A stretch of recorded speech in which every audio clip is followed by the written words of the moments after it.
Saya harus menyatakan prihatin atas sebuah gagasan dari Badan Gizi Nasional terkait makan bergizi gratis. Saya membaca pernyataan Badan Gizi Nasional yang menyatakan bahwa ulat sagu, belalang, bahkan sampai kecoak itu menjadi alternatif dalam program makan bergizi gratis.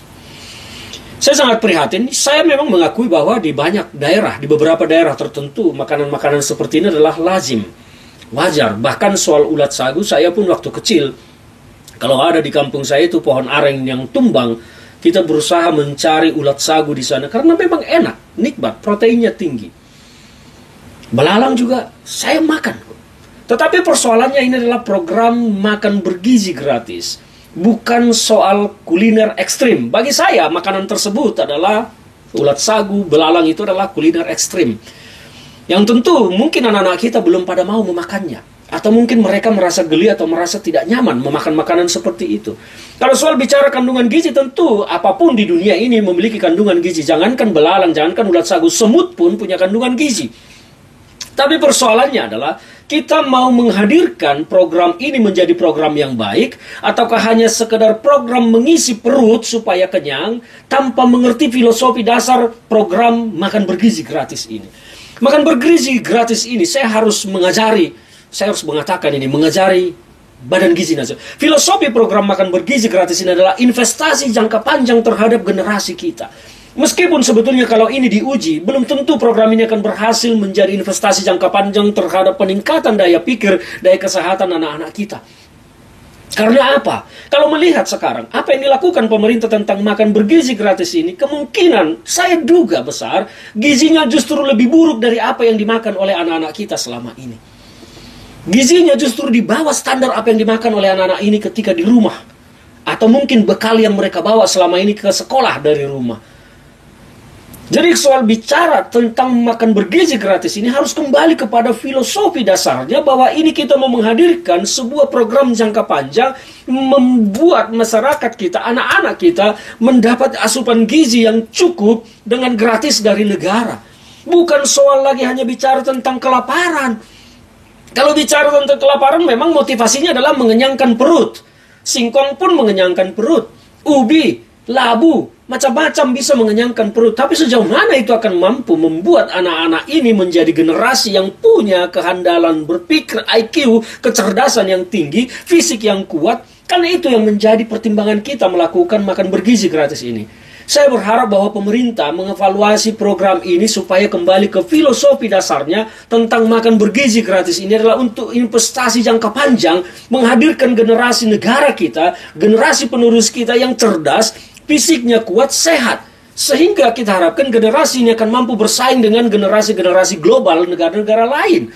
Bukan hanya sekedar mengenyangkan perut mereka terus dibawa ke jamban selesai. Bukan itu. Maka kalau pemerintah, terutama Badan Gizi Nasional, mengatakan bahwa serangga menjadi alternatif untuk program makan bergizi gratis ini karena ketiadaan, kekurangan anggaran, bagi saya sangat memprihatinkan. Saya suka makan ulat sagu, saya suka makan belalang, dibakar itu enak, nikmat. Tetapi apakah gizinya memenuhi standar untuk menghasilkan generasi penerus kita ini yang berkualitas cerdas? Ini kan menjadi pertanyaan. Saya melihat bahwa program makan bergizi gratis ini telah menyimpang dari filosofi dasarnya. Sekarang seolah-olah ini hanya untuk mengenyangkan perut tanpa berpikir investasi yang sesungguhnya adalah menghadirkan anak-anak yang punya IQ, kecerdasan yang meningkat dari sekarang. Saya orang yang sangat mendukung program makan bergizi gratis ini. Bahkan berkali-kali saya menawarkan mekanisme tentang makan bergizi gratis ini supaya tidak ditangani vendor pengusaha, tetapi ditangani oleh komite sekolah di semua sekolah. Berikan mereka dana, biarkan mereka ibu-ibu di komite sekolah itu yang memasak untuk anak-anaknya. Mereka lebih tahu apa yang dia perlu diinginkan anak-anaknya daripada vendor. Harus repot-repot kita menyediakan alat makan, habis anggaran untuk itu. Kalau di sekolah suruh aja anak itu bawa piring dari rumahnya, apa salahnya?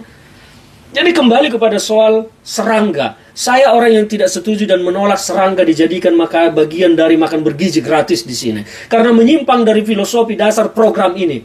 Filosofi dasar program ini adalah menghadirkan generasi penerus kita yang meningkat kecerdasannya. Karena fakta, menunjukkan bahwa rata-rata IQ orang Indonesia itu rendah, di angka 78. Sementara generasi di luar sana sudah di angka 90-an, 100, di atas 100, 120, 130. Kita masih di angka rata-rata 78. Saya setuju, investasi jangka panjang meningkatkan kecerdasan anak-anak ini memang harus dari bawah, dari kecil. Saya sangat mendukung makan bergizi gratis, tetapi saya melihat ini telah mulai menyimpang dari filosofi dasar makan bergizi gratis yang menghadirkan investasi jangka panjang bagi generasi. Ini telah menyimpang menurut saya hanya soal memikirkan mengenyangkan perut. Kalau mau mengenyangkan perut, anak-anak ini mungkin mendapat makanan lebih enak, lebih bergizi di rumahnya daripada makan bergizi gratis. Sementara kita akan menghabiskan ratusan triliun. Jangan sampai itu sia-sia terbuang hanya di jamban. Dan kepada Kepala Badan Gizi Nasional, ini pesan saya, berpikirlah lebih cerdas. Karena banyak hal lain yang bergizi dan disukai oleh anak-anak. Cara pengolahan makanannya. Sekarang bagaimana menghindarkan program ini dari tangan vendor pengusaha ke tangan ibu-ibu, ini yang paling penting, karena untuk lebih efisien pengusaha vendor-vendor ini akan mengambil untung. Kalau ibu-ibu komite sekolah yang disuruh masak, mereka tidak akan mengambil untung. Percaya sama saya. Saya berharap Pak Presiden Prabowo melakukan evaluasi total terhadap program ini supaya tidak menyimpang dan tidak terkesan hanya untuk menepati janji kampanye memberikan makan gratis. Kalau semuanya hanya berakhir di jamban, untuk apa Bapak? Kita ingin anak-anak kita ini betul-betul sesuai harapan Bapak. Mereka akan menjadi generasi yang cerdas ke depan, IQ mereka bertambah. Dan saya berharap program ini ditambah dengan program wajib membaca buku bagi anak-anak kita. Karena sekarang anak-anak ini kehilangan pemahaman karena hanya sibuk dengan gadget. Sekolah selesai tidak pernah membaca. Ini perlu dorongan khusus. Dan terima kasih, saya berharap ini adalah kritik dari saya, dari masyarakat tentang makan bergizi gratis.